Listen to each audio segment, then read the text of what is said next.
आत्मा मैं बढ़ूं, संगति में तेरी पवित्र आत्मा मैं बढ़ूं, ताकि तेरे जैसा दिखूं, ताकि तेरे जैसा दिखूं,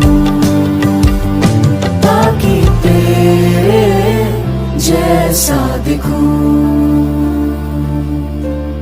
आप सुन रहे हैं सुबह संदेश मॉर्निंग वॉइस।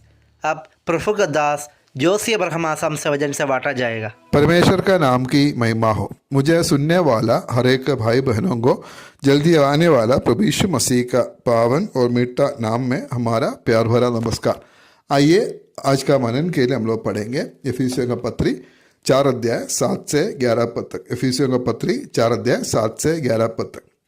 पर हम में से हर एक को मसीह के दान के परिमाण के अनुसार अनुग्रह मिला है, इसलिए वो कहता है, वो ऊंचे पर चढ़ा और बंदियों को बांध ले गया और मनुष्यों को दान दिया।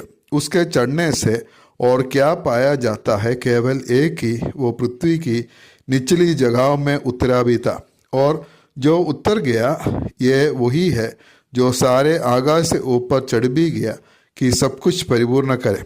उसने कुछ को प्रेरित नियुक्त करके, और कुछ को भविष्यवक्ता नियुक्त करके, और कुछ को सुसमाचार सुनाने वाला नियुक्त करके, और कुछ को रखवाले और उपदेशक नियुक्त करके दे दिया। हम लोग पिछले दिनों में हम लोग देख रहे थे इफिसियों का पत्री 4 अध्याय से 6 अध्याय तक जो अध्याय में जो यहाँ का जो विषय है, हम लोग किस प्रकार का हमारा चाल चलन होना चाहिए, हम किस प्रकार हम लोग चलना है इस दुनिया में। और उसमें जो पहले बात हम लोग इधर देख सकता है 4 अध्याय का 1 से 16 पद तक, और यहाँ का विषय है एकता में हम लोग चलना है। और हम लोग 6 पद तक हम लोग देखने से हम लोग मसीह में हम लोग एक है, और हमारा 7 साधारण बातें उसके बारे में हम लोग देखा। हमारा देह एक है, आत्मा एक है, और हमारा आशा एक है, प्रभु एक है, विश्वास एक है, बपतिस्मा एक है, और हमारा परमेश्वर पिता एक है। इसी प्रकार जो 7 साधारण बात है ये सब हमारा एक ही है बोल कर हम लोग देखा। हम मसीह में हम लोग एक है, इसलिए एकता में हम लोग चल सकता है, ये बात को हम लोग देख रहे थे। लेकिन 7 पद से लेकर हम लोग देख सकता है उस एकता में एक विविधता होता है, यूनिटी इन डाइवर्सिटी हम लोग देख सकते हैं। हम लोग सब एक है, एक होने से भी क्या है, हमारा हमें जो मिला हुआ वरदानों में फर्क है। पिछले सप्ताह में हम लोग उस बात को देख रहा था, 7 पद से हम लोग देख रहा था। हम लोग 7 पद में पढ़ा, हम में से हर एक को मसीह के दान के परिमाण के अनुसार अनुग्रह मिला है। हम सबको जो आत्मिक वरदान जो मिला है उसमें फर्क है, सबको एक नहीं मिला है। हम सब मसीह में एक होने से भी हम सबको एक ही जो काम या एक ही जिम्मेवारी नहीं मिला है, और हमारा वरदान अलग अलग है, और इसके बारे में हम लोग देख सकता है। और ये सब वरदान जो है प्रभु की महिमा के लिए, कलीसिया का उन्नति के लिए हमें दिया है, और हम उसका सही इस्तेमाल हम लोग करना है। ऐसा हमें अलग अलग वरदान कलीसिया में है, और जैसा बहुत सारा वरदान के बारे में हम लोग देख सकता है। लेकिन हर एक विश्वासी को कुछ ना कुछ वरदान प्रभु दिया है, और एक भी वरदान नहीं पाया हुआ एक भी विश्वासी नहीं है। उद्धार पाए हुए सभी विश्वासी को कम से कम एक वरदान मिला है, और वो हम कलीसिया का उन्नति के लिए हम उसकी इस्तेमाल करना जरूरी है। और उसमें से कुछ वरदान के बारे में हम लोग इधर पढ़ता है। 11 पद में हम ऐसे पढ़ता है, उसने कुछ को प्रेरित नियुक्त करके, और कुछ को भविष्यवक्ता नियुक्त करके, और कुछ को सुसमाचार सुनाने वाला नियुक्त करके, और कुछ को रखवाले और उपदेशक नियुक्त करके दे दिया है।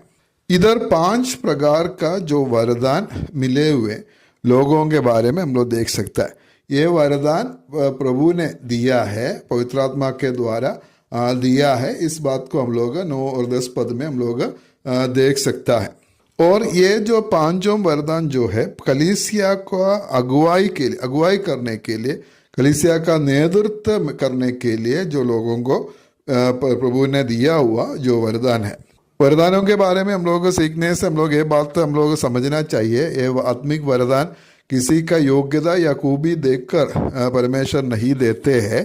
ये परमेश्वर अपना अनुग्रह से देते हैं। अनुग्रह से मतलब किसी को कुछ विशेष वरदान मिला है तो इसका मतलब ये नहीं है वो दूसरा विश्वासियों से वो कुछ श्रेष्ठ है या उसका पवित्र जीवन अच्छा जीवन को देखकर प्रभु दिया है, ऐसा कुछ भी नहीं है। ये सिर्फ परमेश्वर का अनुग्रह है और किसको क्या वरदान देना चाहिए वो पवित्र आत्मा अपना मर्जी से अपना इच्छा से सभी को वो वरदान देते हैं। और ये जो 5 वरदान है कलीसिया का आत्मिक नेतृत्व या संचालन के लिए जो और सुसमाचार की बढ़ोतरी के लिए ये 5 वरदान कुछ विशेष वरदान प्रभु ने दिया है। ये 5 वरदान जो नहीं मिला हुआ विश्वासी लोगों को उनको भी कुछ वरदान मिला है, जो दूसरा कुछ वरदान मिला है वो लोग इस्तेमाल करना जरूरी है।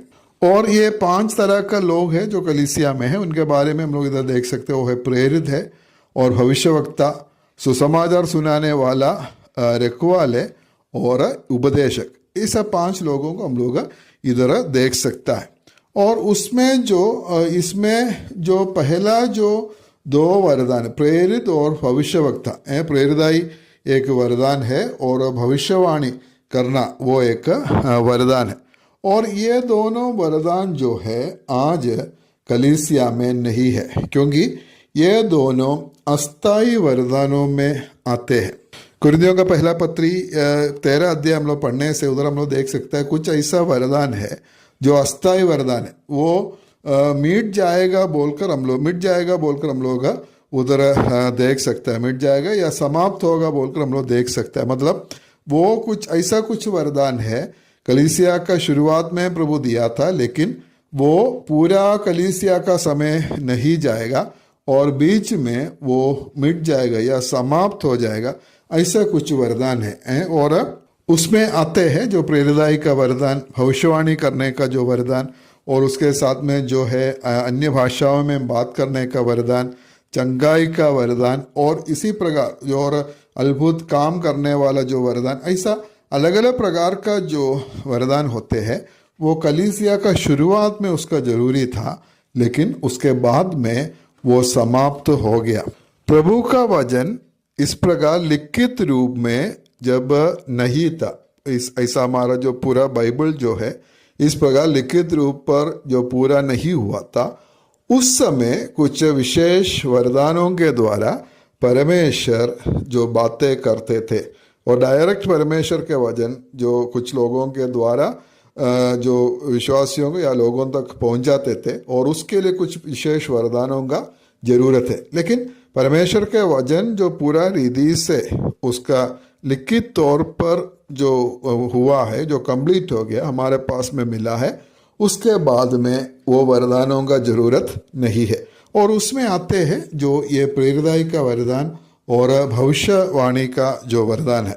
इफिसियों के पत्री 2 अध्याय 20 पद में हम लोग पढ़ता है, प्रेरितों और भविष्यवक्ताओं की नींव पर और जिसके कोने का पत्थर मसीह यीशु स्वयं ही है बनाए गए। कलीसिया का निर्माण हम लोग देख सकते हैं। प्रेरितों और भविष्यवक्ता लोग जो है उसका नींव का काम में उसका इस्तेमाल किया है। नींव का पत्थर थे वो लोग, मतलब कलीसिया का शुरुआत के समय में प्रेरितों का और भविष्यवक्ताओं का जरूरत था और उस समय उनको प्रभु ने इस्तेमाल किया।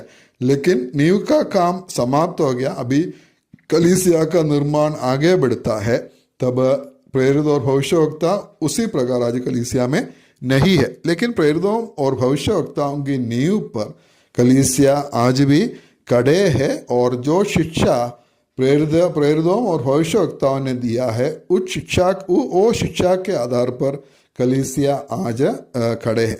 लेकिन इसलिए ये प्रेरित और भविष्यवक्ता आज कलीसिया में नहीं है। और बाकी जो वरदान इधर है, सुसमाचार सुनाने वाला और रखवाला और उपदेशक है, ये सब अलग अलग प्रकार की जो वरदान है। सुसमाचार सुनाने वाला, उनका काम है सुसमाचार सुनाना और पापियों को उद्धार में लेके आना, प्रभु में लेके आना, और उसके लिए कुछ लोगों को प्रभु ने जो खड़ा किया है। और उसके बाद में रखवाला जो है, जो लोग कलीसिया में आते हैं, जो विश्वासी लोग हैं, उसका जो रखवाला है, उसका उनके बारे में हम लोग देख सकता है अलग अलग नाम है। रखवाला है या प्राचीन है और अध्यक्ष है और ये सब विषय शब्द उसके लिए हम लोग देख सकता है। और वो क्या है, कलीसिया का रखवाला है और प्राचीन है। प्रभु उनके लिए ऐसे रखवालों को नियुक्त किया है। और उसके बाद में उपदेशक के बारे में पढ़ता है। वो लोग परमेश्वर का वचन को शिक्षा देने वाला है। वो स्वयं सीखता है और वो विश्वासियों तक उसको पहुंचाता है। और इसी प्रकार का जो वरदान है कलीसिया का संचालन के लिए, कलीसिया को आगे बढ़ाने के लिए परमेश्वर जो कलीसिया में दिया हुआ जो वरदान है, वो भी प्रभु अपना मर्जी से ये वरदान बांटा है। और इसलिए कलीसिया ऐसा जो आत्मिक नेतृत्व का अधीन में रहना है और तभी प्रभु का महिमा उस कलीसिया के द्वारा होगा। और उसके लिए प्रभु हम सबको सहायता करे। और ये वरदान क्यों दिया है इसके बारे में हम लोग अगले सप्ताह में हम लोग देखेंगे। प्रभु हमें मदद करे। परमेश्वर का नाम की महिमा हो।